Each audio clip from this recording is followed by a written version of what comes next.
Okay, and I believe we should be... Oh, I did not update the thumbnail. Oh, I don't think we have an updated thumbnail for this, do we?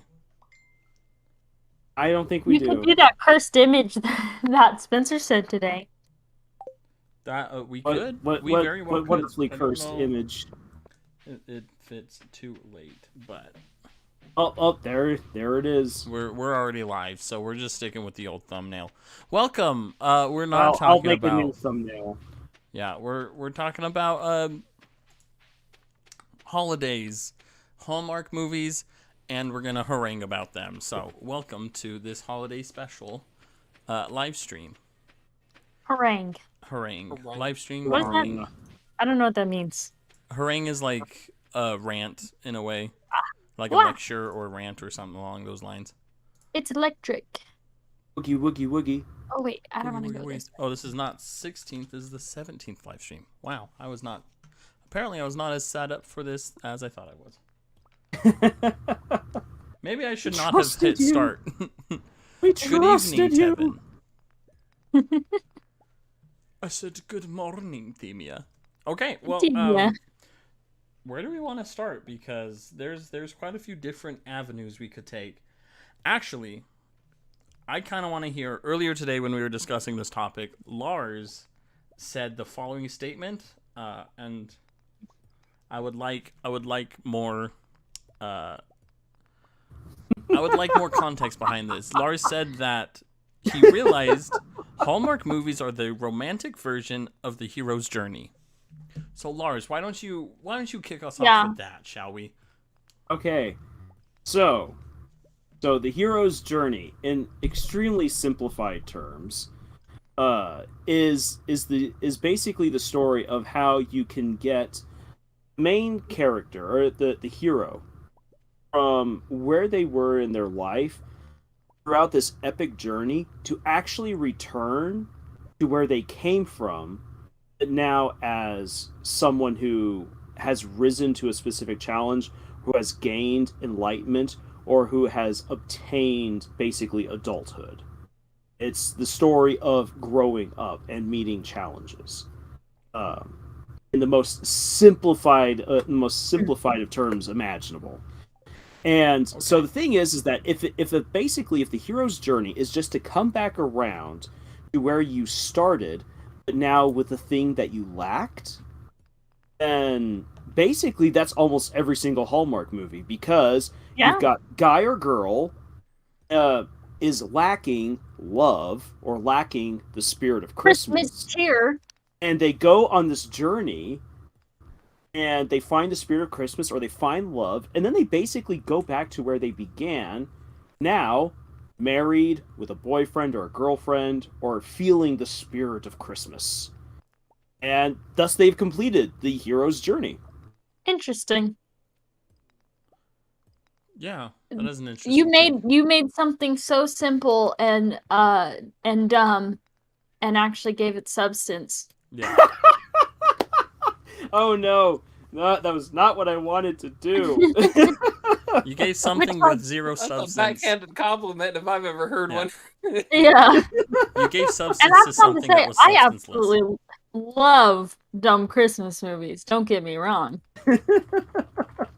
Yeah, I love what Jed said earlier, how he said that Hallmark is like the Kraft mac and cheese of film, where it's just like, it's going to be filled with a bunch of fake cheese and, there's not really much substance to it, but, it's still comforting. Well, Yeah. It's reliable. No, you can't be disappointed with it. right, Mhm. and it's Yep. really something like at Barnes and Noble. I'll get people come in all the time asking for specifically for like Hallmark movies, like the Christmas movies, just because they don't like anything else that's on TV. There's a lot of people with families who don't like a lot of the sex, drugs, and rock and roll that you find in other shows, and Hallmark movies don't have that kind of stuff, and so that's like what they gravitate to. Yeah. So it has its fandom. It does. Yes. The average age of the fandom Is older. yeah, a few digits away from a heart attack.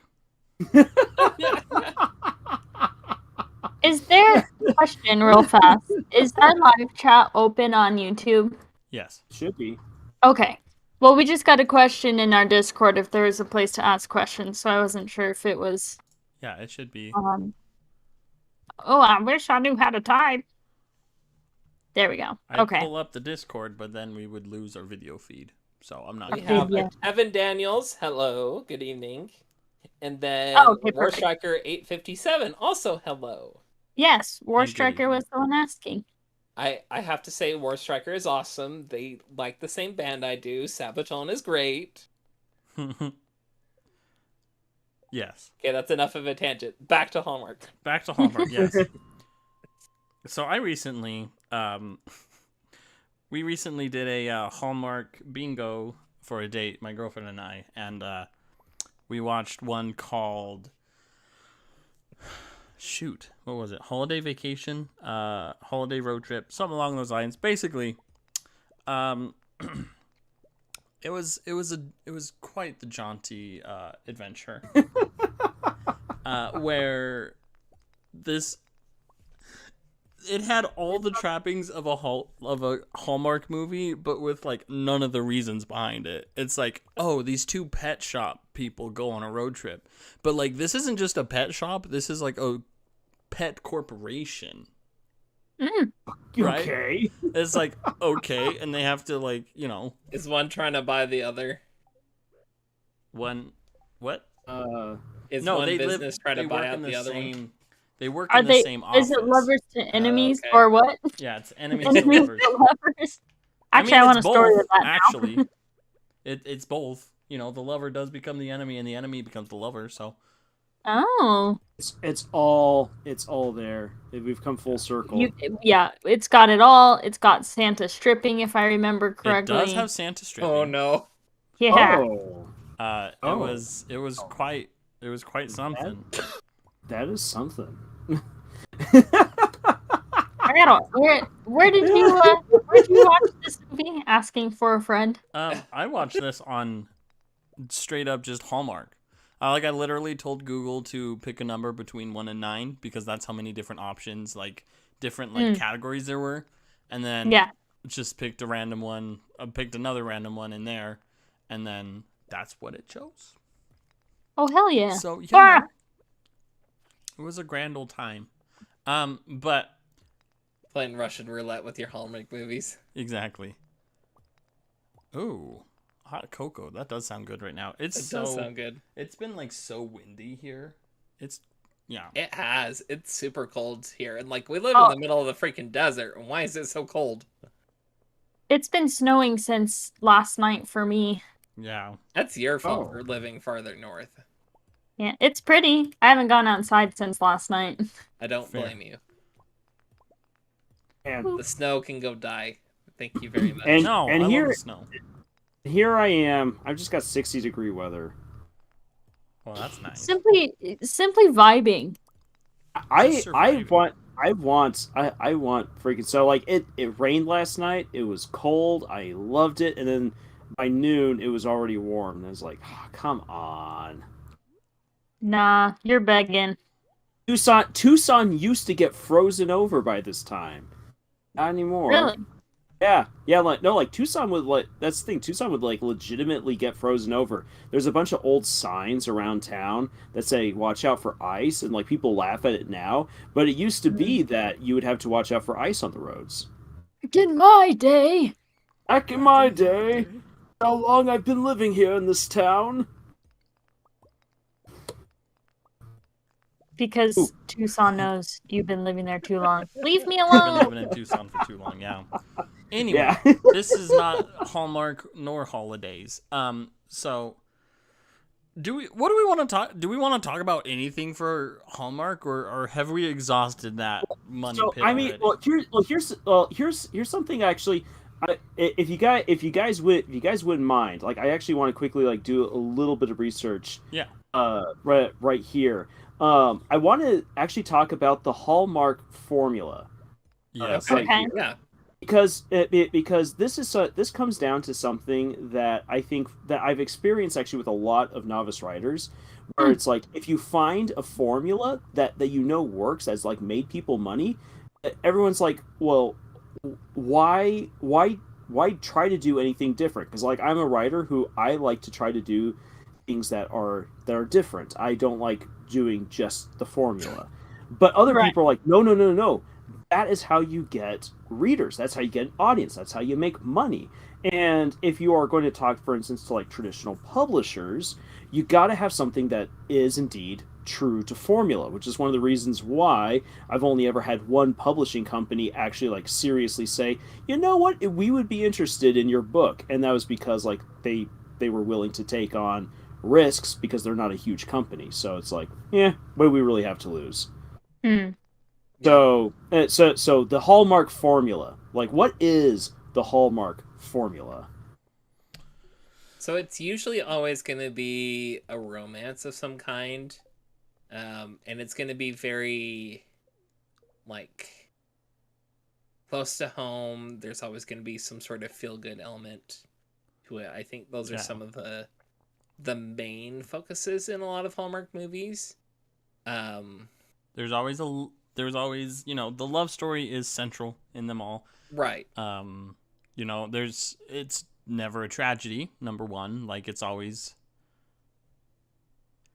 I feel like it's normally like a self-discovery type of a film, right? So it's all about, like you said earlier, it's all about, finding the love for Christmas again for a lot of people, right? Right. And that's kind of what Hallmark like centers on, is just evoking that feeling. Mm-hmm. Yeah, that self-discovery one's really important, I feel like, because you have a lot of the characters, whether like it's in the romantic relationship or it's with the relationships they have with their families. Yeah. They end up Balls. like changing pretty dramatically throughout the movie. Whichever movie it is, like you're gonna find it in almost every single one of them. Yeah. Well, and I think it's an important thing to note that, like, sorry, Camille, you go ahead. Oh, no, sorry. I had to change the notifications in our Discord channel because they were being very loud. I think it's important to remember that tropes aren't necessarily a bad thing. And I do have to give, like, I have to give credit where it's due to the writers for Hallmark, because a lot of the times, like, yes, they use the same formula over and over again, but it's like a lot of the times it doesn't feel like they're necessarily relying on the cliche too much. You know what I mean? Like it feels like it feels like the cliche is there for a reason. You know what I mean? Like it's not just like, oh, everybody knows this cliche, so I'm not even gonna bother with it. Like they at least give the effort to like give it some substance. They really know who their audience is. They really know like what they do well, and they stick to it really well. A wild Jed. We have a Jed and a baby. We have a wild Jed. A wild Jed has blessed. A Jed and a baby. They're getting distracted with the chat. But yeah, so like, and so they keep coming out with things that so precious. High back into like those kind of core like principles they base it around, like basically family, romance, Christmas time, all that kind of stuff. Yeah. So yeah. I think there's something to be said of watching attractive people not get together in the beginning, and it's like kind of validating. It's like, yeah, these two people that should have no trouble finding dates haven't been on a date in 2 years. There's a sort of catharsis here. There's a catharsis. Yes. Yeah, exactly. So you let them suffer. You let them they're imperfect at the beginning of the movie, so you relate with them on some level, and then as they transform from this selfish person into somebody who saves the inn in Maine, or or pet shop or whatever it is, it's like you kind of relate to the character, and then the character does all these good things, so it's like you're doing all these good things, and so then it just kind of grows, and so there's a reason why they've been so persistent, because it's like there's only so much TV to go around.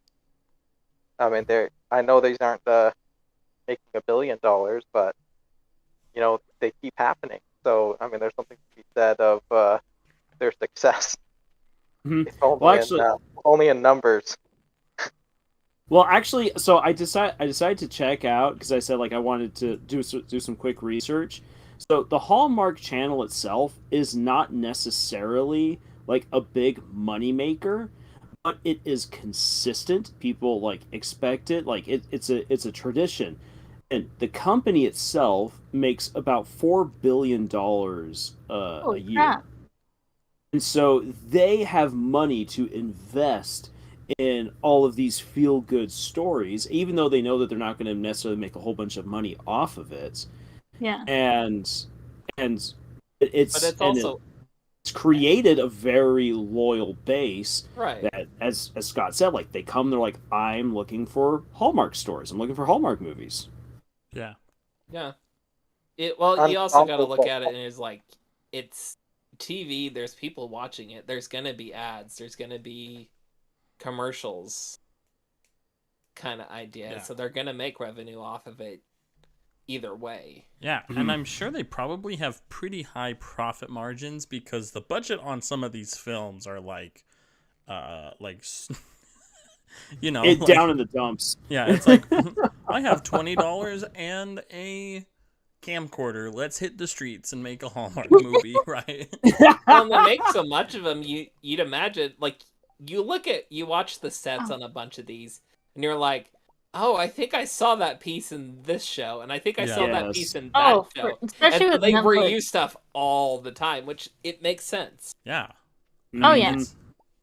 It's And they reuse actors like crazy too. So yeah. They're the same 12 actors. They're like BBC. They're like the BBC, using the same 12 British actors. It's its own Hey. little microcosm here in the States. Hey, Yeah. I'm just gonna say those 12 actors in the BBC are fantastic. They're phenomenal. Oh yeah. That's how we got Sean Bean. Good old But Sean. I just like I think like this comes back to once again to like the argument that like stick to formula. Formula is popular. Formula makes you money. Makes you money. Formula is something that people have come to rely on. Yeah. And so And it never hurts to like understand and embrace to a certain extent like what's considered generic in any sort of genre. Well, and Um, like I was saying earlier, like generic doesn't necessarily mean bad. Yeah. You know. Like, and I'm sure I've mentioned it before, one of my favorite books, like book series in the world, Bulgarian by David Eddings, it's one of the most generic, like, hero adventure stories you could find. Honestly. Mhm. But I love it because the characters are done well. Yeah. Yeah. One of And my I think- favorite. Go ahead, Jed. Sorry, one of my favorite books that are just series that was rinse and repeat was Fifth Grade, Hardy Boys, Frank Yeah. W. Dixon, which I'm Mhm. pretty sure is just an acronym of all the authors that wrote all like 168 books or something. Or my boy Franklin was just lived it chained to the computer. But as a kid, I loved reading them, and the same ish things happened. They got in trouble, they got threatened, they got out of trouble, they solved the case, and somehow that neither one of them had a birthday and 128 books. So I mean, there's something to be said of finding a tried and true formula and then just letting your audience enjoy it for a while. Yeah. I mean, Mhm. formulas are, safe. They make a lot of money, but they're not necessarily fun. I mean, you can make a formula fun if it's a new formula, but at some point you're going to exhaust it, you know? Uh, and I mean, you can definitely do something fun within that formula, and that's something that, consistently authors and writers do, especially when it comes to like TV shows, you only have 11 minutes or 20 minutes or 40 minutes to do X thing. And, a lot of the times, there's a formula around what show you're watching, and that's what people come for. They expect that formula. But there's a lot of nuances that can be done within that formula, which can be a lot of fun. Mhm. There's definitely something to be said about what you can do within a formula. Like, and this is something something that I've like been keeping an eye on with some of the entertainment podcasts that I follow, where they talk about like what's been going on with the Marvel formula, and like how Phase 4 is trying to like change things up, and like the audience isn't really necessarily cool with it. And it's like it's good to see them trying to get creative and do something different. But they're also still trying to stick to that beat for beat for beat. This is what you got to do Yeah. to like make a great Marvel movie. And so like sometimes it's like, okay, where can you find that good like happy medium where it's like we're using the skeleton of something that we know has worked before, but we're trying to do something different. Yeah. And I guess maybe like for myself as a writer, this is where I say I understand that formula makes you money, but I'm going to kind of go off and do my own thing. Like I think like the only book that I right now have like in my head where I'm like this is like true to a certain formula would be the story. I don't even have a name for it, but like my personal take on Beauty and the Beast. So it's like, yep, this is what we gotta have. Here's my beats. Like da da da da da. Get the beautiful people who, as Jed said, they don't get together right off the bat. Ooh. Though actually, to be fair, my Beast character isn't actually all that beautiful. She's Well, sludge. and Hey, one case. thing you get when you do that, like they're not automatically together because they're the hot ones. You actually make the audience like pay a little more attention to them and like get to know them more as a character and less as a pretty face Mhm. in that regard. And I think it's more important to do that than to just rely on the character's good looks. There's like blockbuster films that need to learn that. Shade has been thrown. I love it. Wait, shoot, what did I need? Wow. Popper and iron. Right. So what? Oh, what movie was it? Was it The Day After Tomorrow or something? It was one of those like it was the time movie with the aliens. Oh, I'm going to say day after. I- So, oh wait, no, it's not the day after tomorrow. Not day it's the after tomorrow is an apocalypse. Yeah, that's the Yeah, that was apocalypse the one. Yeah, it's like the end of the world. Oh, type of thing. sorry. That one was gloriously With the bad. wolves on the ship gloriously in bad. New York. The Edge of Tomorrow, which is the time hopping Oh, one there with we go. aliens, that one is brilliant. Like it, Well, like it is great. I'm just bringing it up because I didn't feel like they needed the kiss at the end. I didn't feel like didn't there was really. I didn't feel like there was a Ever romantic. really need a kiss at the end? They cared about each other. Oh, that and Skywalker, the Rise of Skywalker. I felt like Ugh. I Don't felt talk like about that one, Jed. I felt like in just both those cases relive some trauma there. the romance was kind of shoehorned in a little bit, and like Mm. it's A okay little? for people Little? a lot of it. It's okay for people to care about each other without like the need for romance. Yes. So, Yes. I don't know. That was two examples where I was just thinking about like, yes, they're attractive, capable people, but that doesn't mean that they're going to go from like hating each other or from a strictly business relationship into like we need to make out before we die. Like, I'm all for a good romance, but that's the thing. It's like, if you're gonna write a romance, please make it worth my time. Right. Mhm. Right. Yep. So I just have to say for the Edge of Tomorrow, the graphic novel that's based off of All You Need Is Kill, the romance is slightly better in that story as well, but it is one where like I do have to agree, like even then still it's like, do we really need a romance? Like Right.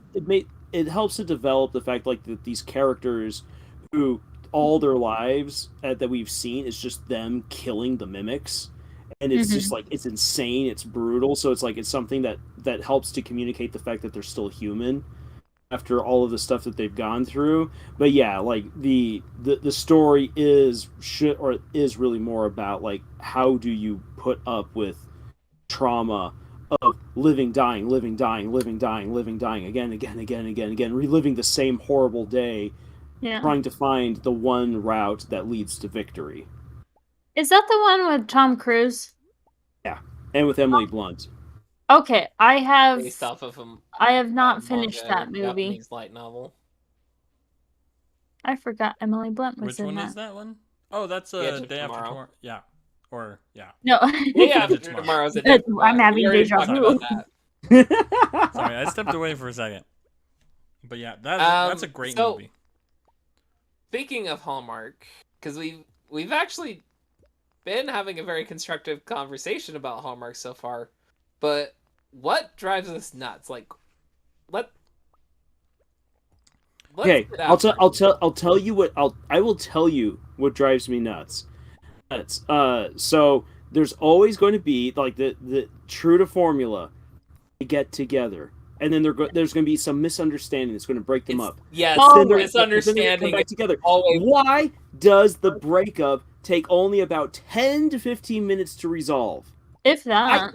like I would actually be really interested in a Hallmark movie that where it's like halfway through they have the breakup and then the other half is them like coming back together. That Right. would be actually cool to see. But no, it's just all like it's like they say something wrong. They say something wrong, or one character sees like the fiance or the ex-boyfriend from the city come back to visit at the little town. And it's like, oh, you never liked me.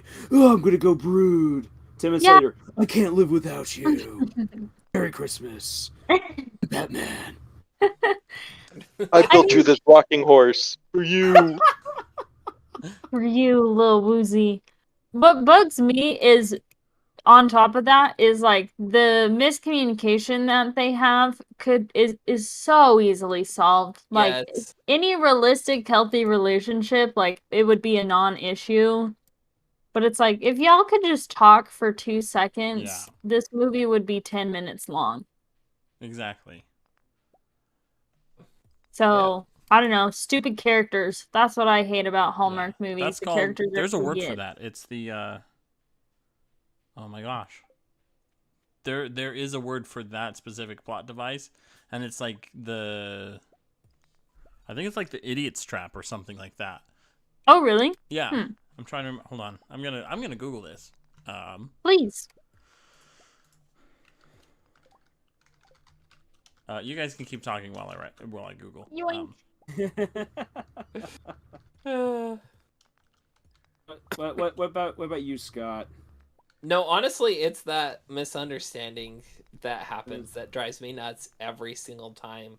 Because, like, I can be enjoying the movie, and that will throw me off, like, hard enough, I lose interest. Mm-hmm. And I feel like they could have figured out some other way to add in drama to that storyline.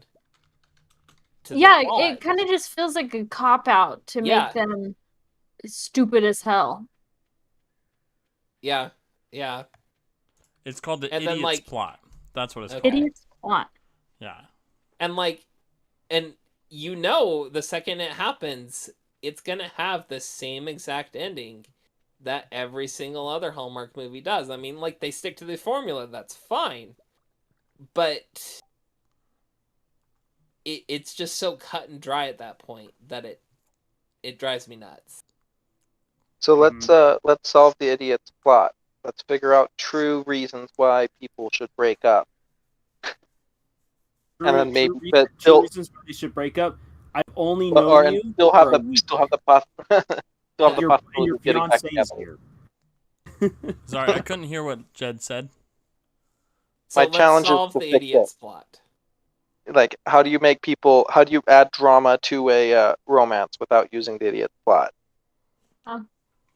Well, you could have That's a really secrets. good question. Yeah. You could have, I mean, like, shame, I think, is a big one, where it's like, yeah, I could tell you about it, but I'm so ashamed of it that I didn't want to, and therefore it's like, you lied to me, kind of a thing, where it's like, rather than, like, you didn't tell me she was your cousin, why were you kissing her on the mouth? It's like, well, she's my cousin. It's like, oh, well, you know what I mean?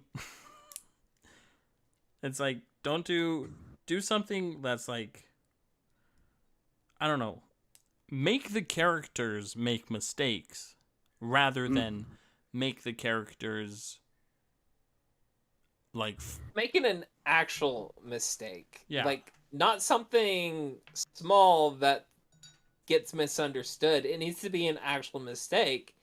And then as they solve that like problem, as they try to make up for that mistake, that's when the real kind of like, you really get to see the characters, you really get to see them mesh, and it's like, oh, something bad happens, these two have chemistry through it. Yeah. We can see it working with them like later on in a further relationship. Here, so here's here's something that was put into the chat. Reason you're 15. The only way that would work is if the other character is also 15. Like, it's also in high school. It's a high school romance. You know what I mean? And it doesn't go that far. Yeah. Actually, that would be interesting. I did watch recently. It was Netflix did it, so it's not truly Hallmark, but it was in the same vein as Hallmark, and they tried to have like this little like teenage romance subplot on the side. And part of me was just all like, it's like you guys are 15, 16 years old with no clue, like with all of these family problems and family Christmas that you're trying to deal with right now. Yeah, the romance just ain't happening. Yeah.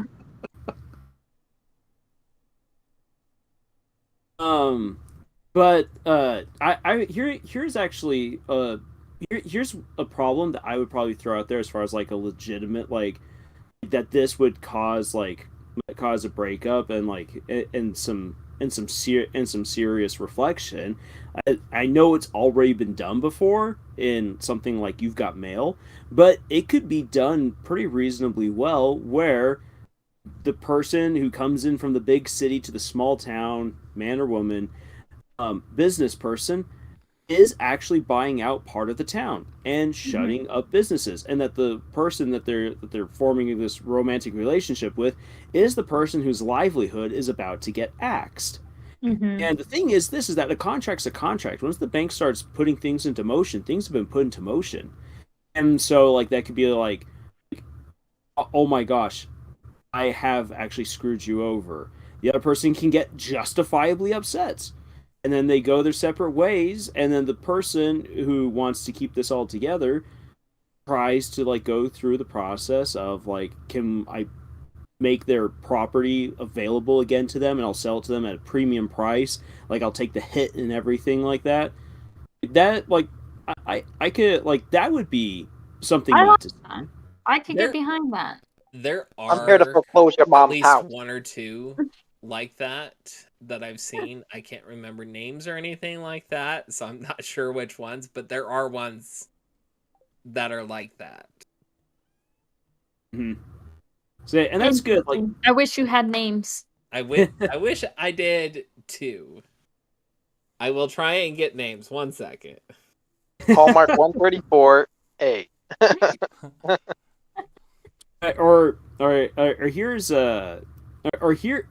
Here's another one. This is one that could be interesting. Rather than like having them break up, have a sudden complication.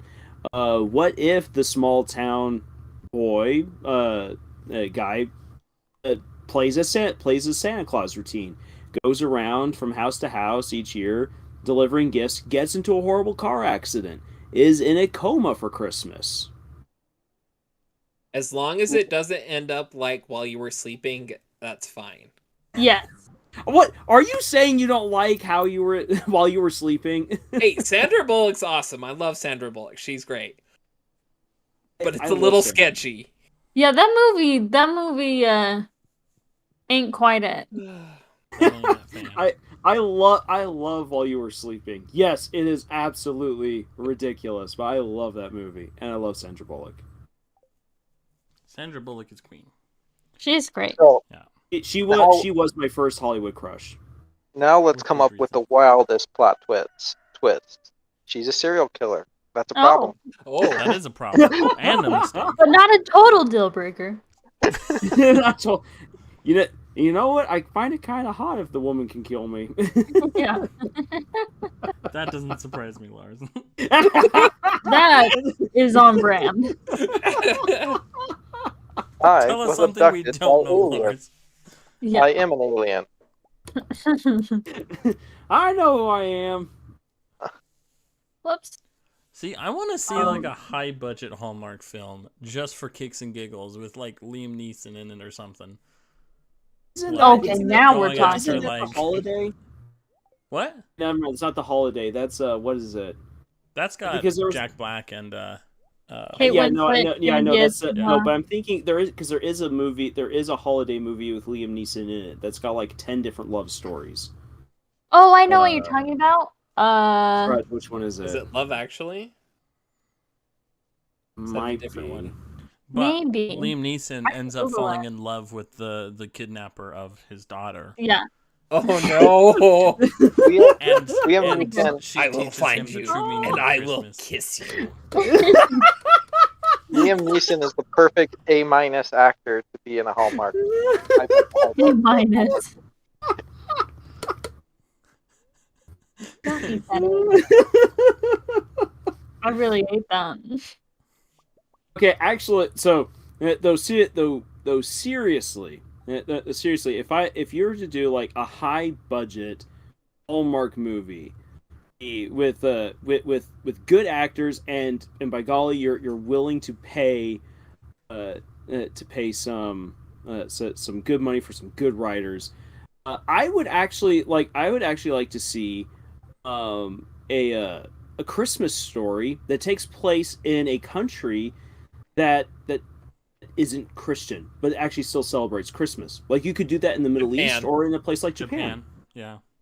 That would be like really interesting to see because like then you could have like a person who's like, man, I wish I could be home for Christmas. Like have it where like person has to go on a business trip. Yeah. They come from a small town and they're like now they're in the big city and they're just like, oh man, I wish I could go home for Christmas. There's all this Christmassy stuff around them, but it just doesn't feel like Christmas until they meet that special someone who does help them feel like they're back at home. They help them feel wanted, appreciated. They feel the spirit of the season. That could be like a really neat story right there. Yeah. I just heard Weeps for Christmas. I found it. Christmas story that takes place in April. Thank you, War Striker. Yeah, I was gonna say that. Honestly, though, that could be interesting because That could be interesting. Like I found the talking one to with the. Oh, Go sorry. ahead, Scoop. The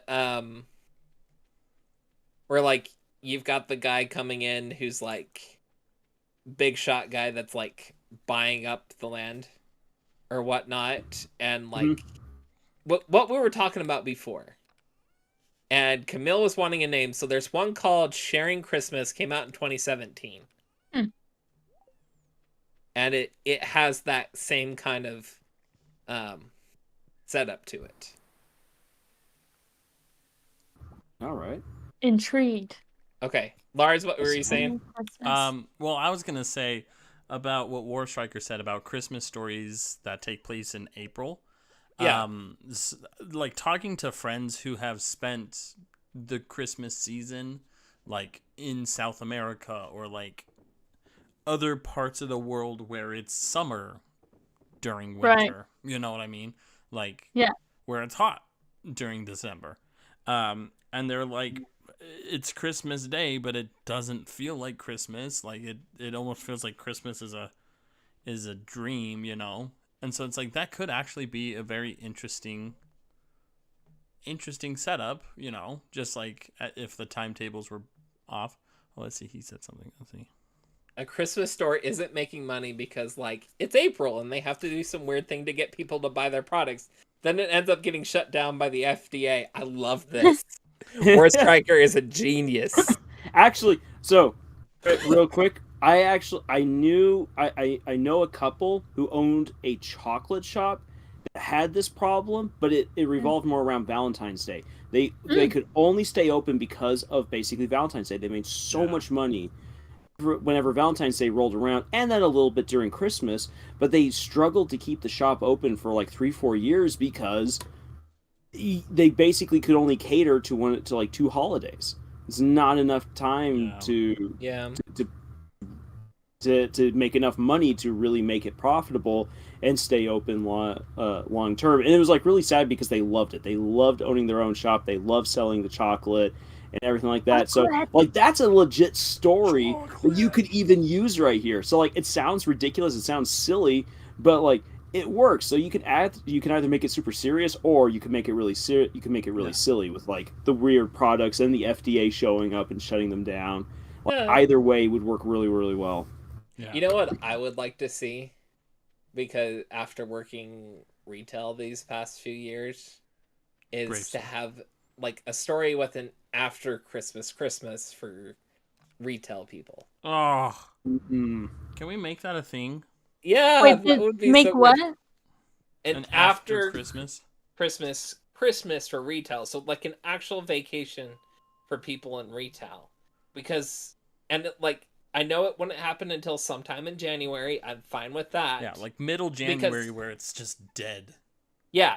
But like the worst month of the year. I would say that's February, but yes. January through March. Yeah.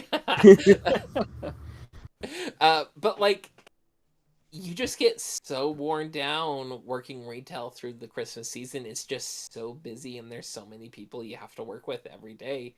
You're exhausted. So many stupid customers. Yeah. And like Christmas, you get like the 25th off, but that's about it.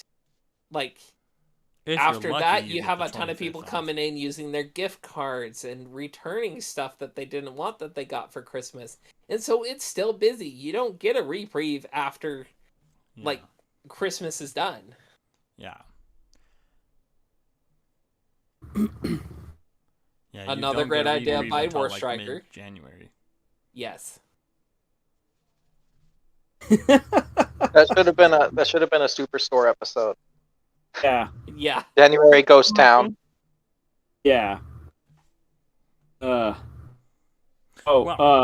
Here's another great one. Die Hard, but the cop is a mall Santa that is to use candy canes to fight off the terrorists.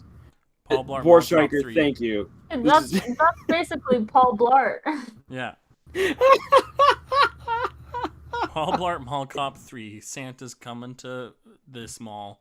Santa's coming to town. Santa's coming to Blart. Idea of it being more of a satire and like it being super serious the entire movie. It's Santa finding people with candy canes, but it's super serious, and so it's more of a satire than like Paul Blart. See, I just want the expansion of the mythos that is Paul Blart Mall Cop. Because if you have ever listened to the podcast Till Death Do Us Blart, there's a lot going on. There's a lot of like supernatural events that surround Paul Blart, and it is a magical discovery. I need to check this out. But I was just thinking, like for a story like this, the mall would have to be like half dead. Like have it like a half dead mall, a haunted mall. Haunted mall. Like the Prescott Mall. Yeah, like Prescott. It's the Prescott. It takes place in the Prescott Mall. Terrorists. Although that mall is starting to get a little bit more hopping, just a smidge. Oh, good. It's still very dead. Yeah, it was better when we went. What? It was better when we went over the summer. Yeah. There's one Foothills Mall is awful. Where I remember going through that is absolutely dead. It had like 3 people. He poisoned them with red berries and mistletoes. I love it. The Foothills Mall is very unsettling. Which It mall? is Foothills The- Mall. Remember Oh, that yeah. one we went to in 2019 in Tucson? Yeah. It's With even Kirkus and worse Kivas. now. I How want could to it be go. worse? It's even worse now. Now there's only 3 sections of the mall that are open. The Barnes and Noble, which is booming. Oh, I see. Well, yeah, because they have a door to there the outside. You don't have to go in the mall. Right? exactly. There's then the movie theater, which you have to walk through the haunted mall to get to. There's nothing. Everything is boarded up, blocked off. There's all these signs that say don't go beyond these certain points. And then there's another part of the mall where the last few shops that have yet to close down are still open, and they have built fake walls to prevent you from going into the rest of the mall. But Oh, there's no these way. weird little doorways that you can sneak through, and then you can get into the rest of the mall proper, which is just dark, dusty, and you don't know if you're about to get murdered in there. Oh my gosh, we have to go back. We We have freaking to. have to. We have Well, to do and that. after Christmas in Tucson, somewhere January, February, and we do this. Oh boy, this is gonna be so nuts. Well, Oh my gosh. shall we move on to our final topic for the evening? Yeah, we Yeah. can move on. Actually, before we do that, do we want to do some of the wordsmithing because we got we got some requests in in Discord. on Discord that I want to make sure that we actually hit. No. Sure, yeah, we can so- do that. So, Fang of Dripping Blood gave us 2 sentences for wordsmithing. Okay, hold on. I'm gonna. They're in the general chat. I'm gonna Okay. quickly Well, here copy. I'm just gonna pull it up on Discord. The feed's gonna go dark for a second. Okay.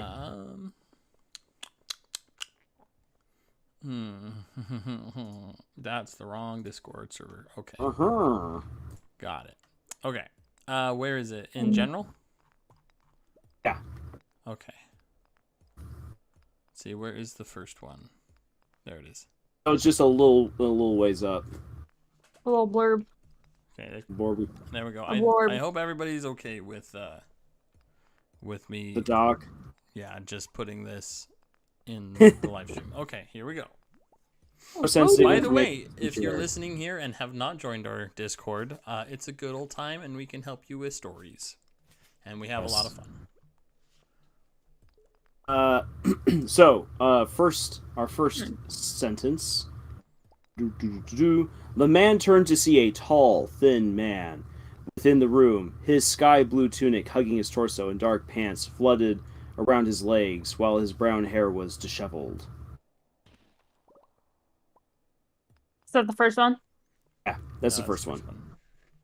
The first thing that stands out to me is I would tweak it so you don't have the word man twice, basically back to back. Yeah. Right. I could also see you could kind of go for something rather than saying like a man appeared who was tall and thin. You could make it a little bit more dynamic in the sense of like maybe Yeah, he focus in loomed on just the over, one character.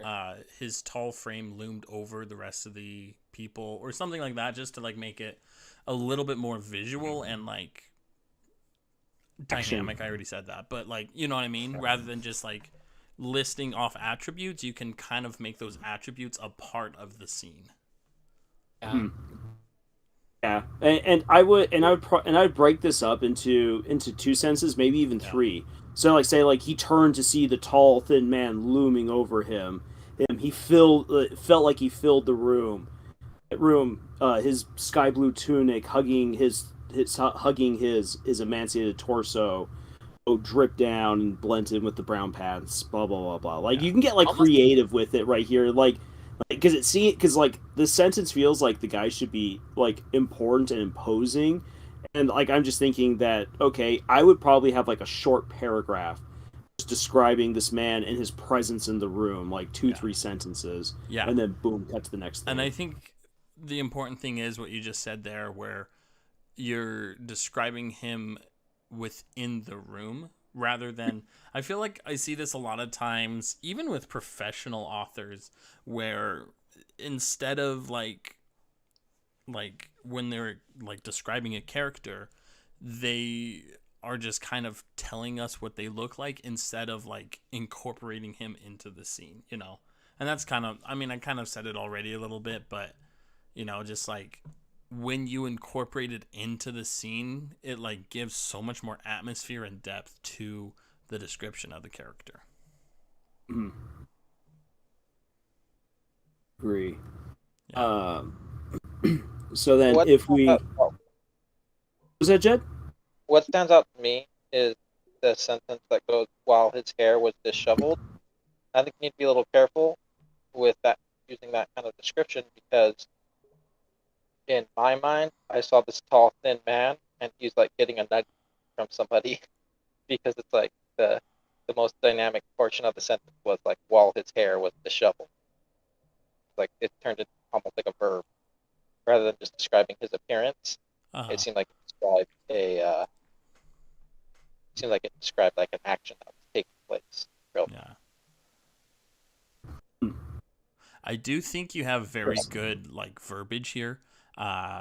It's like the words you're using, like hugging his torso, his brown pants flooded around his legs. Like that's really good verbiages. So like, good job there. Like it feels so much more than just he had brown pants. He had a blue tunic. You know.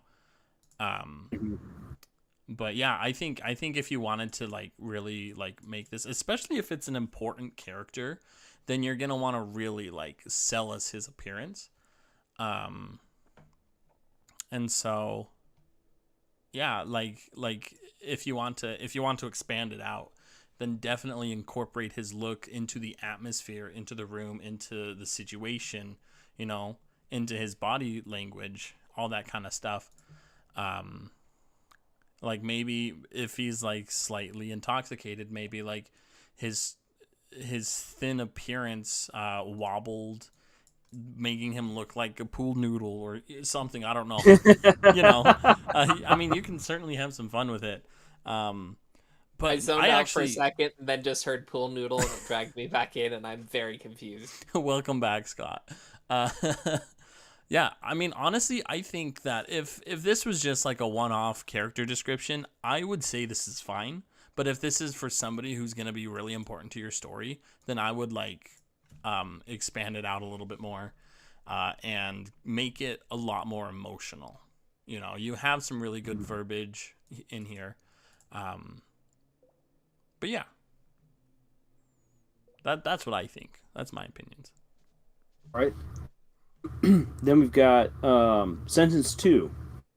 So Jenna dashed across the forest, feeling exhilarated at the wind flowing through her fur and the strength of her muscles as they bunched and stretched to propel her towards her prey. Running so fast it felt as though her paws hardly touched the damp earth. Again, my immediate bit of advice is break this up. Yes. Because I like the different ideas right here about the wind flowing right through her fur, the strength of the muscles, the feeling of being able to use these new muscles as she's hunting, and the feel of the damp earth, the strength of her paws. Those are things that normally, if it's normally what I would see, because this is an action scene essentially right here, you would have clipped sentences that powerfully focus in on a particular sensation. Yeah. Right. I also feel like you don't like. I really like the idea of like paws hardly touching the damp earth. I feel like including that's important. Yeah. But like, you don't necessarily have to say like running so fast. Like all that you've got before that, like the wind flowing, the strength of her muscles, like you're providing a very good picture of like how fast this character is moving. And so we don't need you to actually put in the actual verb of like running and fast and whatnot, you know what I mean, to get that feeling out of it. So you can like kind of pull back on that because we're already getting the picture. Yeah, I really like that point. Yeah. Although I do feel like this right here, the running so fast it felt as though her paws hardly touched the damp earth. I think that I really like this sentence. Like, Mhm. I think that this is a very descriptive, very well written sentence, and so I'd almost Yeah. try and figure out if there's a way to better separate the two. Like, not so much just putting a period, but rather like maybe having something in between these two sentences to kind of break up the idea, if that makes sense. So then, yeah, you can kind of, maybe add something here about like labored breathing or something, and then you can say, because she was running so fast, her paws hardly touch, or something along those lines. I honestly think that this is I really like the description in this sentence though, and I mean, at this point, I think we're nitpicking, and We for like, kinda are. yeah, and a Yeah. Well, and vast majority of sentences in a book don't need to be like stellar pieces of work. Yeah. They just need to get you from one sentence to the next. Like, I mean, it's definitely, unless this is like, supposed to be a super emotional moment, like, but this right here is already like, this already gives you quite a bit of like, Yeah. There's a lot of really good stuff here. It's just basically a run-on sentence. yeah, Which is why it needs to be broken up. Like I say, I would just tweak things a little bit right here and say like Jenna dashed across the forest, feeling exhilarated as the wind flowed through her fur. The strength of her muscles as they bunched and stretched to propel her forward, filling her with a sense of exhilaration. Which I've already said exhilaration, so like something else right there. She ran so fast it felt as though her paws hardly touched the damp earth. Like it basically, you're keeping the exact same things right there. It's just a matter of breaking them up into separate sentences that just land. And I like what you said, Nate, about not every sentence needs to be a piece of art. Like there are certainly books that we've read where we feel that way.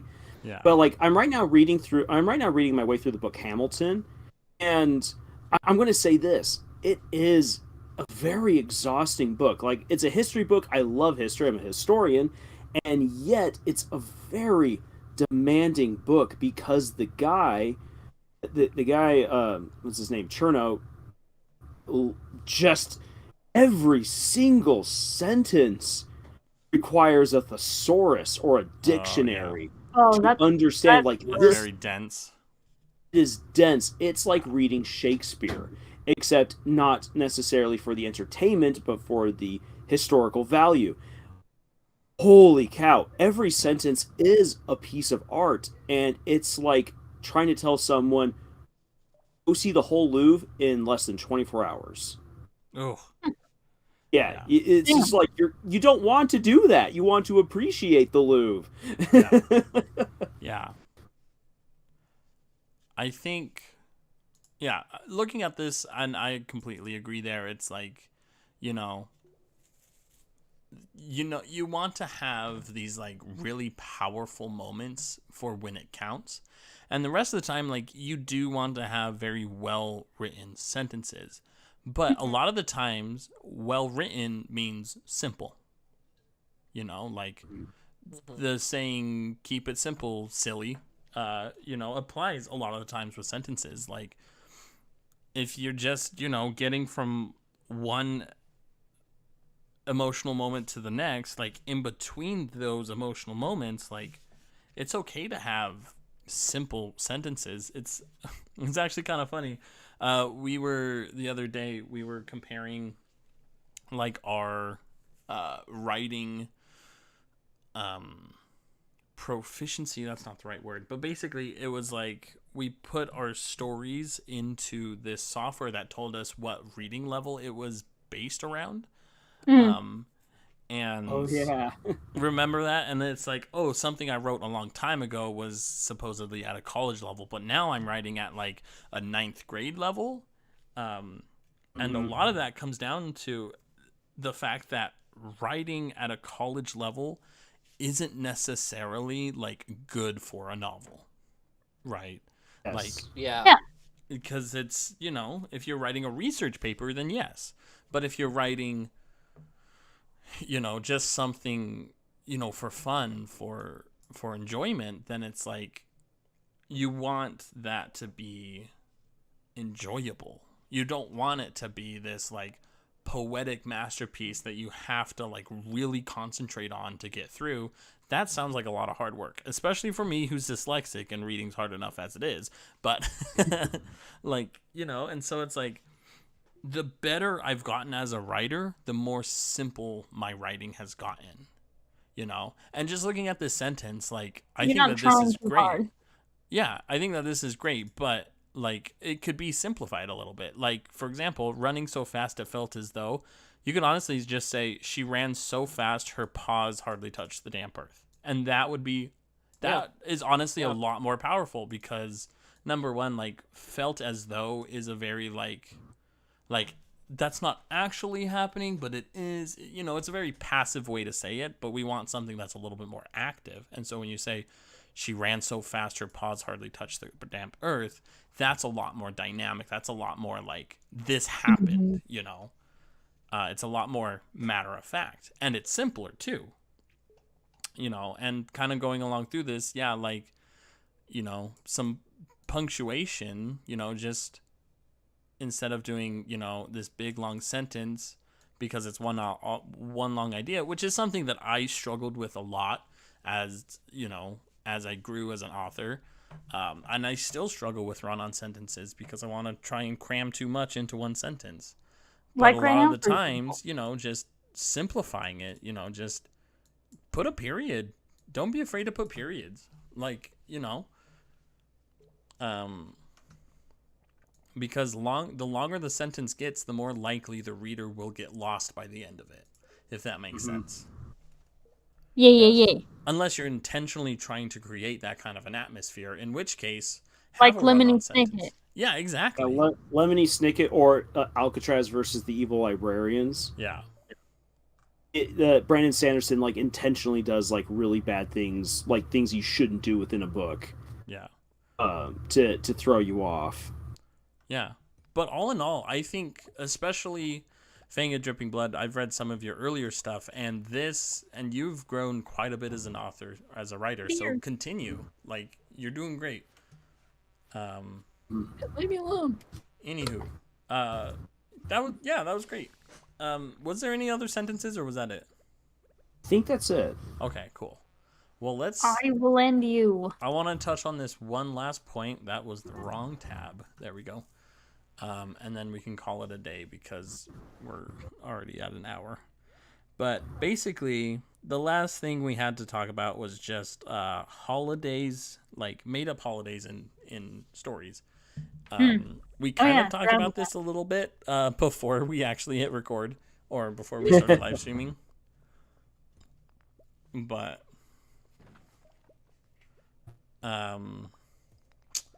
basically, I don't know. Does anybody have anything specific they want to talk about, or do you want me to just? I do. Okay. I'm going to take an example from some of the stuff that like I've been preparing for Whitefire, because I want to write the series as like very immersive, and so one of the things like that I've thought about in this world where you have three different races that dominate the different societies. You have humans, dragonborn, and dragons. They all have, like I've thought about, like all of them have their own histories. They have their own ways of living, their own ways of doing things, and so the holidays that I write within these stories should reflect who these people are, because I mean that's basically what a holiday is. A holiday is a reflection of a society's values and things that they really treasure, things that they wish to commemorate. So, like for instance, when I lived in Austria, there's a part of Austria. It's the armpit of Austria. Nowhere else in Austria even does this, but they in the summertime they have a night of bonfires, and it's not anything like paganish or weird or anything like that. That in the sense of like, oh, it goes back to the great ancestors. No, it actually commemorates when the Austrians lit the entire country on fire to prevent the Turks from invading further. Wow. And so Fancy. so to commemorate this ridiculous act where they were willing to destroy their own homes to prevent the invaders from making it any further into their country, this part of the country celebrates that. And it's a huge thing. Like everyone makes the biggest bonfires they possibly can. Different towns compete with their fireworks displays And we set and, Europe and ablaze. and everything like that as they set Europe ablaze. And so like that's just it's a neat little holiday that's only in that one place. And then you've got something like Christmas. And Christmas in Europe is just wild and crazy with so many different traditions from country to country to country. And then from region to region to region within each individual country, and the different customs that they have for Christmas, like they're all celebrating overall an overall idea. But then they have their own little things. Like in one place you've got Krampus, but in other places you have Knecht Ruprecht. In other places, those two guys don't even exist, and it's just Saint Nicholas. So to bring that back then to what I'm doing right here, I've thought about like, okay, big holidays. Like, what kind of big holidays can I have? And because I want my characters to be exploring the world right here, then what do the big holidays look like in different places? What kind of customs change? What things have different like dragons or humans or dragonborn added that's unique to them? And yeah, what kind of holidays would just simple humans celebrate? That has absolutely nothing to do with dragons or anyone else. And what kind of things would dragons appreciate that humans and dragonborn just wouldn't get because they're not dragons? Yeah. And those are kind of big questions, but they're actually really, really fun questions. And this is like part of the whole iceberg thing of like people will only read the 10% that you actually planned, and then there's 90% below. And that 90% can be a whole lot of fun because that allows you to do a whole lot of great world building. Yeah. So, well, and yeah, I think that goes back waffle. to, I think we talked about this last live stream. Correct me if I'm wrong, but we talked about like not letting the world building get in the way of your writing, right? Yes. Where it's like, it's so easy. And I think at some point we've all fallen into this trap, right? Where For sure. we're so excited about the world building, we're so excited about this thing, that thing, and we never stop to think to ourselves, like, should we actually put this in the story? Like, just because you can doesn't necessarily mean you should. Yeah, right. And like, it's so easy to get wrapped up in the world building and to, create all of these fun holidays. Mm-hmm. And it's definitely great for you as an author to understand how your world works because, that makes sure that there's some level of cohesion throughout it. But a lot of the times I think you need to stop and ask yourself, like, is this holiday that I'm wanting to put in this story, is it a distraction? And if it is a distraction, is it a welcoming distraction, or is it like, taking away from the story? Does it detract? Yeah, does it detract? Yeah. And going back to like the conversation we were having before we even started, where I was talking about the Wheel of Time.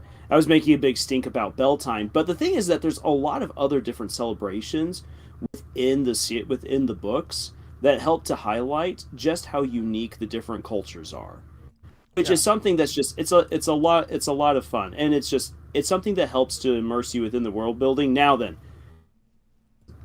I should say to people who might be considering stuff like this, and this is also something that I need to also keep in mind, even though I write long stories, is that a story can get way too long. Yeah. Just because you're writing a long story doesn't mean that gives you an excuse to just go ham on all the different world building that you want to do. It should serve some relevance to the plot. Yeah. There's so many details, but the details should help to further the plot or help the characters to feel more real, or to help the setting feel more immersive to the reader. Yeah. Otherwise, don't just be all like, "Oh, and did you know this?" Yeah. And I think that you can, like, there's a lot of fun things you can do with holidays, right? You know, it could be maybe, you know, you're writing a story about somebody who lives far away from his family and the holidays are the only chance he gets to spend with his kids or something, you know. And so it's like this holiday now has a very, very important reason for existing within this story, you know. Like, you don't want, like, how do I say this? When you The world when building should complement the holiday, or the world building should complement the story, not the Mhm. other way around. You know, Yes. the world building's there to make the story possible, but the story is not there to make the world building possible. If that makes sense. Mhm. Ooh, I like that. Put that If on a it's a t-shirt. if it was a Hallmark movie, you can't spend your entire budget flying the entire crew to Australia and then have to pick up local townsfolk as your actors because there's nothing left. Thank Yeah. you, Jed. Thank you, Jen. Bring it all back together. Bringing it all back together. Yeah. Was there anything else you guys wanted to touch on, or does that seem like a good place to start? Um, Stop. What? but one more, like I've put this by now into two different videos I've done, but I'm going to reiterate it here just because it's important, and I think it ties us back finally to like Hallmark, bringing it full circle. If you're going to use a holiday within your story, like let's say the bulk of your story takes place during a holiday, or an important chapter takes place during a holiday, holiday should mean something within the story. Yeah. Like, if it's Yes. just simply trappings, it doesn't need to be there. Then it will actually feel kind of hollow. Like people will be all like, "Ooh, yay! Halloween, I love it. Easter, I love it. Christmas, I love it. This weird fantasy holiday, I love it." But wait, you're not actually using it. It's just trimmings, and then it's not quite as then it just kind of falls flat. It doesn't feel like it was wholly utilized. And I might bring hellfire on myself for referencing this. I actually think like a good example of like using a chapter to using like something like Christmas within a chapter to like really bring out the story is in Rent a Girlfriend. Rent a Girlfriend, there's a lot of it that's just a hot mess, but there's a small part within the story But it is where hot. there's a small part within the story where it's Christmas time, and I can't remember the main character's name. Kazuya, I think it's Kazuya. Wants to get a gift. What like is trying to like figure out like, oh, what's the girl doing and everything like that. And it turns out that she's getting him a gift that's meant as like a sincere thank you. And it is a stepping stone in furthering their relationship. And it's all wrapped up within this time of Christmas where he's all like, oh my gosh, she's got to be with her actual boyfriend. I'm such a fool for ever having fallen for her because Christmas is a time for romance.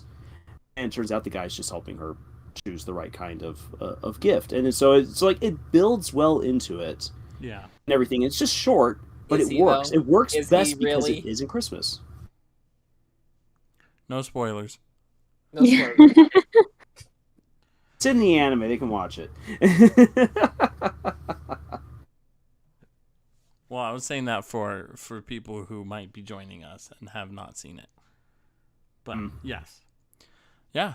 No, and I agree. I think, you know, the use of holidays should be important to your characters in some way. Like if you're just like, "Oh, people like Christmas, so I'm going to put Christmas in my story."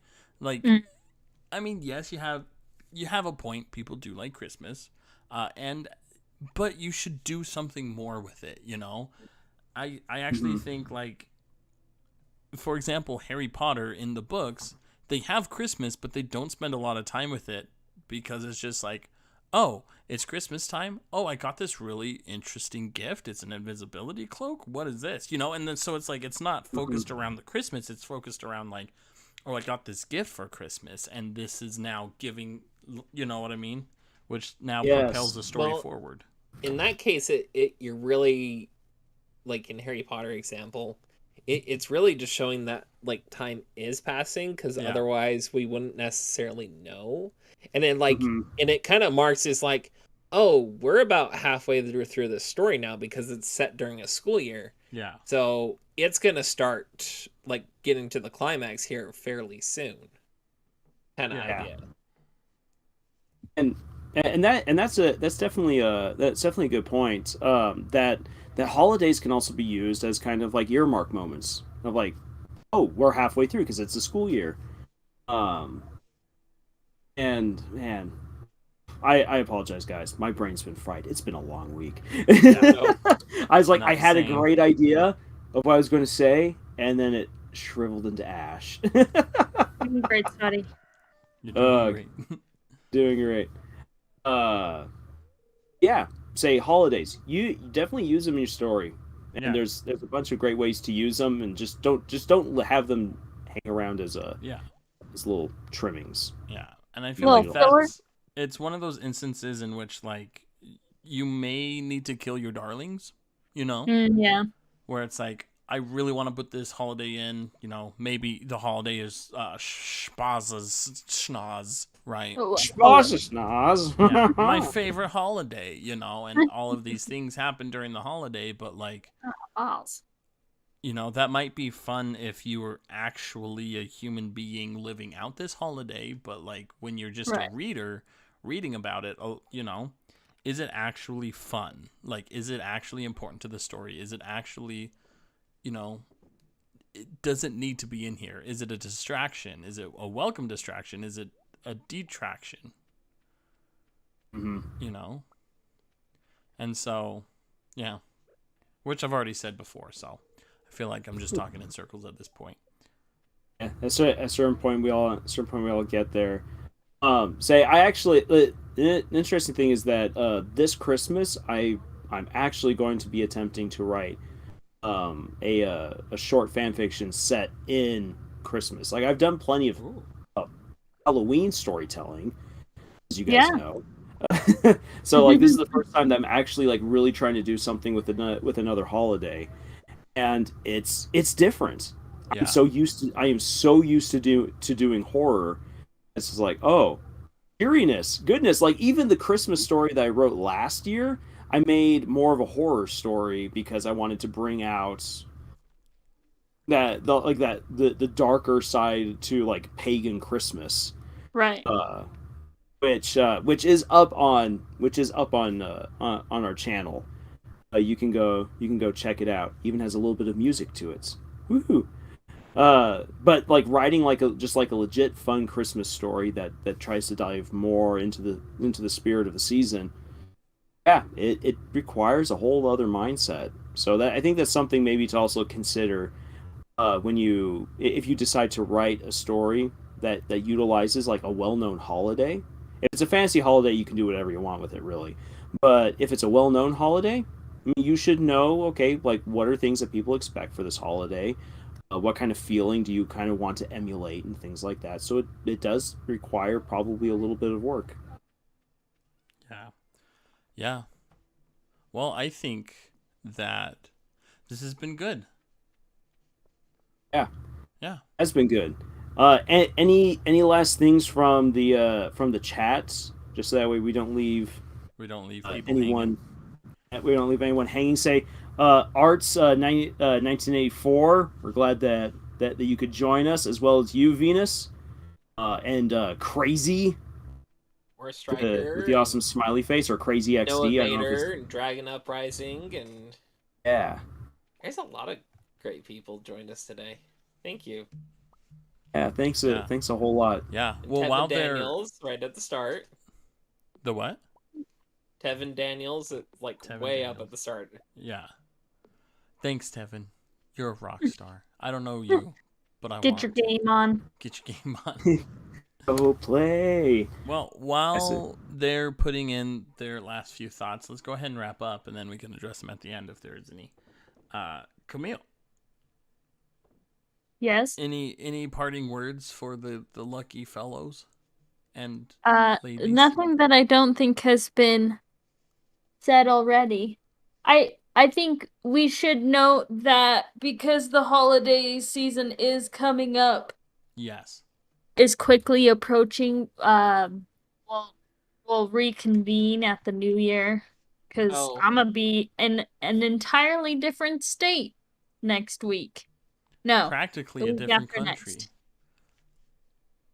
War Because Striker asked us to look over something real quick. All Oh right, wait. yeah, it's a paragraph right here. It's a full-on story. I think it's time to bust out the epic voice. Okay. let's see. Hold on one second. Is this something we should do on live stream, or because I do need to On the actually get Discord. heading out? Yeah, I'm gonna say that we can at least like give our quick thoughts on it, our quick two Okay. cents, and if it requires more work, then we just discuss it over Discord. Okay, sounds good to me. Where is it at? It's It's, Looks in like in the general. it's at the section. bottom Oh, of the I see general it. chat. Oh yeah, that's thick. It's thick. All right, give it to Thick. us, Lars. Okay, here we go. Dragons swarmed the air. Their massive bodies crowded the skies, clogging them with bright scales that shone brightly onto their gondola. All the firework crossbows were firing, but still it wasn't enough. Aro couldn't even see the ground down below. A great tooth shot out of the crowd. Its intent easy to see. Kill. Aro scooped up a phosphorus grenade and lit the fuse in one of the torches, keeping their balloon in the air. He tossed it at the great tooth, but it only served to blind the men on board. What the hell are you doing? One of the soldiers screamed. Karo was forming a response when the great tooth flew forward and in one quick motion sliced through the balloon. Karo was ready within a second. He grabbed onto the rigging and monkey climbed up. The hole wasn't too large, but they were losing air quickly. Karo took off his coat and grabbed his dagger. He crudely cut the coat to fit the area. He then reached into his medical pouch, where he dug around for a sewing needle. The balloon lurched to the right, causing Karo to almost lose his grip. Keep it steady! He shouted. What does it look like? I'm trying to do, you dimwit! The pilot responded. Thankfully, he had some thread left, and he calmly began sewing the patch onto the hole. The balloon slowly steadied itself, and he slowly climbed down. Not screwed quite yet, Karo said to the pilot. The pilot rolled his eyes and pointed to an unmanned crossbow. That was good. I enjoyed that. Yeah. I'm just going to say, like, I really like what I'm reading right here. It just comes down, like, there's a few little grammatical things that need to be fixed right here. There's a couple of redundancies in a few sentences, but otherwise, it's good. Yeah. I mean, just Yeah. kind of your pretty basic draft two kind of fixes, but other than that, like it's a great way, or it's a great paragraph. Super hard. Yeah. I'm struggling. Yeah. But no, it's pretty good. Say, yeah, it's just going to take a little bit of cleaning up. This is way better. I mean, so long as it fits the rest of the story, and the rest of the story doesn't need to be terribly rewritten. Yeah, this just needs a few small fixes, and it's ready to go. Yeah. Well done. So, very very well done, Yeah. War Striker. Yeah, that was good. For anybody listening, if you want similar help with your stories and or sentences or paragraphs, wordsmiths, whatever it is, head over to our Discord. It's in the description. As Camille mentioned earlier, we will not be meeting together in 2 weeks because That'll be Christmas Eve. that would be Christmas Eve. And we are not going to be doing this Christmas Eve. I will be stuffing my gob with Abel skivers. Yeah, and Christmas I'll Eve is probably my working that family's Christmas. Like that's when we go. That's when we go crazy. So Yeah. I am not doing anything else that day. Yeah, so don't expect anything from us until a week or two into January, because we will be quite busy. But yeah, thanks for joining us. We'll see you guys in a month or so. Balls. Oh yeah, and if in the meantime, like, because there's going to be a month, there's going to be a lot of holiday stuff going on, everything like that. But if you find something in your own writing, or anything else that you guys want us to talk about when we come back again to do the live stream, or that you might want us to do a very concentrated video on, then yeah. please I like please let us know. You can either let us know through Discord, or you can reach out to us in the comments for any of our videos.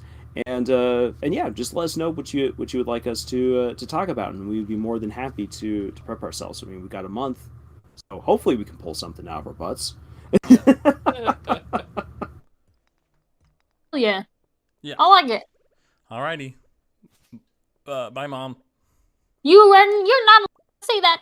Don't talk about my mother like that. Are you gonna say it? Yes, bye, Mom. Okay.